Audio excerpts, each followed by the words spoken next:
सभी श्रद्धालु भक्तजनों को मेरा नमस्कार है। आज आप सभी सुनेंगे तुलसी माता की पावन शुभ की व्रत कथा। तुलसी माता की शुभ कथा सुनना बहुत शुभ होता है। सभी के घर घर में माँ तुलसी वो विराजमान रहती है और सभी भक्तों को रक्षा करती है। आज आप सुनेंगे तुलसी माता और एक पति पत्नी की दुख भरी कहानी। एक गांव में एक पति और पत्नी रहा करता था। पति के नाम मोहन और पत्नी के नाम था रुक्मिणी। मोहन का कोई संतान नहीं था। मोहन वो सब्जी का खेती करता था। वो खेती तो करता था लेकिन उनकी खेती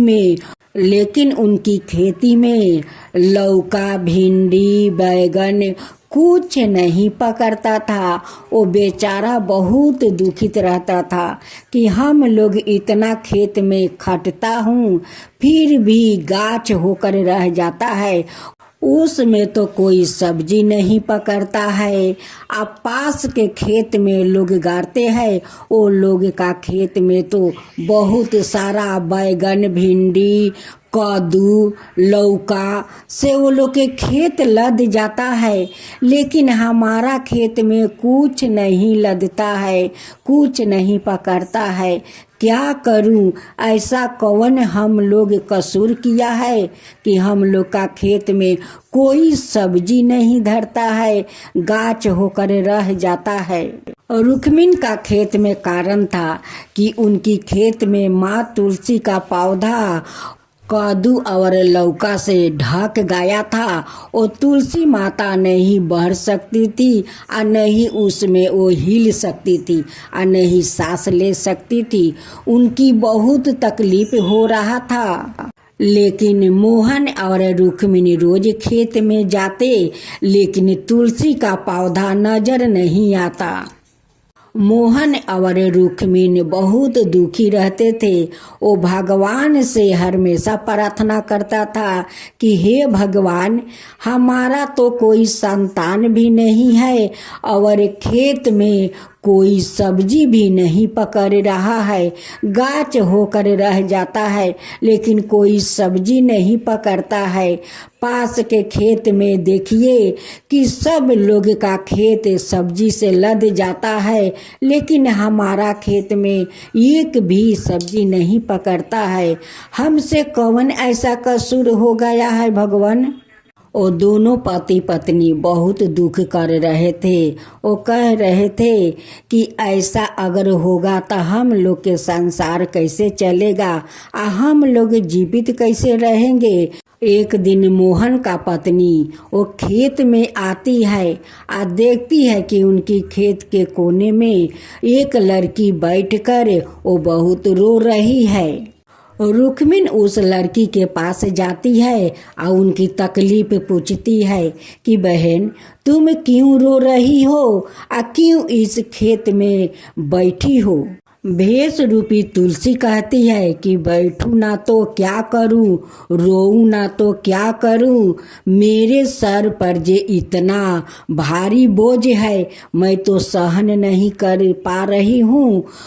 रुक्मिणी कहती है कि बहन, ये तो रीति रिवाज है, जब एक बेटी ससुराल जाती है तो उनका ऊपर सारा संसार का भार आ जाता है, तो दुख भी सहना पड़ता है और सुख भी सहना पड़ता है, दोनों को लेकर चलना पड़ता है बहन, ये तो रीति रिवाज है। देखो बहन, मेरा 7-8 साल शादी का हो गया लेकिन आज तक कोई संतान नहीं हुआ, और ऊपर से और क्या हुआ कि मेरे खेत में कोई सब्जी नहीं पकड़ता है। इतना हम दोनों खटते हैं, सारा दिन खेत में गाछ तो होता है लेकिन उस गाछ में सब्जी नहीं पकड़ता है। देखो हम लोग कितना तकलीफ में है, कितना दुख सह रहे हैं। खेत में थोड़ बहुत सब्जी पकड़ लेता तो हम लोग बेच कर अपना संसार जैसे तैसे चला लेते, लेकिन मेरे खेत में कोई सब्जी नहीं पकड़ता है। लेकिन रुक्मिणी तो उस बहन के बात नहीं समझ पाई कि वही तो साक्षात तुलसी माता है और उन्हीं के ऊपर तो सारा कद्दू लौका सब लता पाता उनकी सर पर है। ये तो रुक्मिणी नहीं समझ पाई, वो तो समझती थी कि ये एक औरत है। रुक्मिणी कहती है कि बहन मेरे घर चलो, जो हम लोग रूखा सूखा भोजन करेंगे वही भोजन आप भी कर लेना। तुलसी कहती है कि मैं कैसे जाऊं, मैं तो तुम्हारा संसार से दबी हुई हूँ, मैं भला कैसे जा सकती हूँ। खेती तो रुक्मिणी का संसारे था कि उस खेती से लते पत्ते से तुलसी तो नीचे दबी हुई थी, वो तो निकल नहीं पा रही थी, तो किसी के साथ भला कैसे वो जा सकती है। पति पत्नी दोनों घर चला जाता है।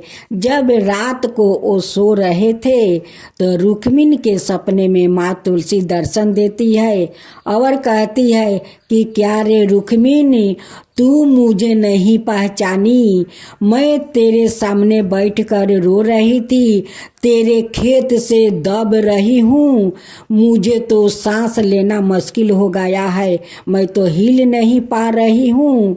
रुक्मिणी सपने में कहती है कि तुम कौन हो।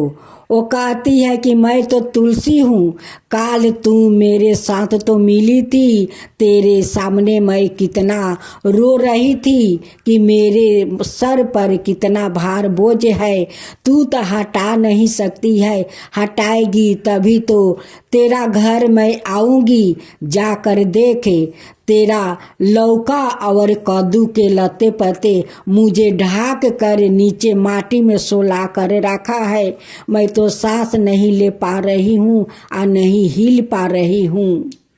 जब रुक्मिणी का आँख खुला तो वो दौड़े दौड़े अपना पति के पास जाती है और कहती है कि सुनते हो जी, देखो उस खेत में जो औरत रो रही थी वो कोई औरत नहीं है, वो तुलसी माता है। वो कहती है कि तुम्हारे खेत में लौका और कद्दू का लाता पाता से मैं नीचे दब गई हूँ, माटी में सो गई हूँ, मैं सांस नहीं ले पा रही हूँ और नहीं हिल डोल कर पा रही हूँ। और ये भी माँ तुलसी कह रही थी कि जब ले तू मुझे अपना घर नहीं लाएगी तब तक तेरा संतान नहीं होगा और तेरा खेत में कुछ भी सब्जी हो अन्न हो कुछ भी नहीं तेरा खेत में लदेगा, कुछ भी नहीं पकड़ेगा। दोनों पति पत्नी दौड़े दौड़े आते हैं और सारा कद्दू लौका भिंडी जितना है लाता पाता सब हटा हटा कर वो तुलसी माता को खोजने लगे। खोजते खोजते देखते हैं मोहन कि एक कोने पर बहुत सारा लाता पाता से माँ तुलसी का पौधा एकदम मिट्टी में लेट गया है और ऊपर से कद्दू और लौका के लाता पाता दबा रखा है। मोहन बोलाता है कि आओ आओ रुक्मिणी, देखो यहाँ पर माँ तुलसी का पौधा है, इसलिए तो माँ तुलसी का इतना तकलीफ हो रहा है। वो दोनों पति पत्नी पूरा खेत के वो कद्दू और लौका के लाता पाता वो पूरा गाछ उखाड़ कर फेंक देते हैं और माँ तुलसी का पौधा को निकालते हैं, उनसे क्षमा मांगते हैं कि माँ हम लोग का पता नहीं था कि आप हमारा खेत में इस लते पत्ते से आप दबे हुए हैं, हम लोग का पता नहीं था माँ, पता नहीं था, हम लोग का क्षमा कर दीजिए। रुक्मिणी उस पौधा को श्रद्धा भक्ति से आंचर में लेती है और ले जाकर अपना आंगन में गोबर और मिट्टी से लीप कर वहाँ पर तुलसी का पौधा लगा देती है। रुक्मिन माँ तुलसी का सेवा करने लगती है। उनकी सुबह शाम में वो पूजा करती है, दीप जलाती है। ये श्रद्धा भक्ति देख कर माँ तुलसी बहुत प्रसन्न हो गई और रुक्मिन का गर्भवती बना दिया। और उधर खेत में इतना सब्जी पकड़ लिया, इतना पकड़ लिया कि उतना सब्जी किसी का खेत में नहीं हुआ। सुबह सुबह रुक्मिन अपना पति को वो खुशखबरी सुनाती है, कहती है कि मैं लगता हूँ माँ बन गई हूँ, मेरे पेट में कुछ गुड़गुड़ा रहा है। अब तो मोहन का खुशी का ठिकाना नहीं है। वो बहुत खुश है दोनों पति पत्नी। वो सुबह सुबह इधर पत्नी का खुशी सुनकर मोहन खेत में जाता है। खेत में जाकर देखता है कि इतना सब्जी उनकी खेत में लदे हुए है कि आसपास में किसी को खेत में उतना सब्जी नहीं हुआ है।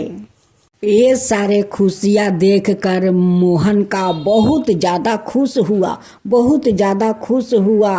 बोला कि ये तो माँ तुलसी का कृपा है, उन्हीं का कृपा से आज हमारा घर से लेकर खेत तक खुशिये खुशिये वो दिखता है।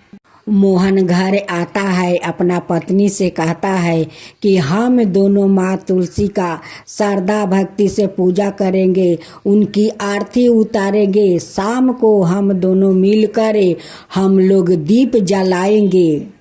माँ तुलसी तो हम लोग का घर से लेकर खेत तक खुशियाँ दे दी है। मोहन का अड़ोस पड़ोस सभी लोग कहने लगा कि मोहन तुम्हारा खेत में कभी तो सब्जी नहीं धरता था, तुम लोग इतना मेहनत करते थे फिर भी नहीं धरता था। ये तो चमत्कार कैसा हुआ कि तुम्हारा खेत में इतना सारा सब्जी पकड़ा है, इतना सारा कि किसी को खेत में इतना सब्जी नहीं पकड़े हुए है।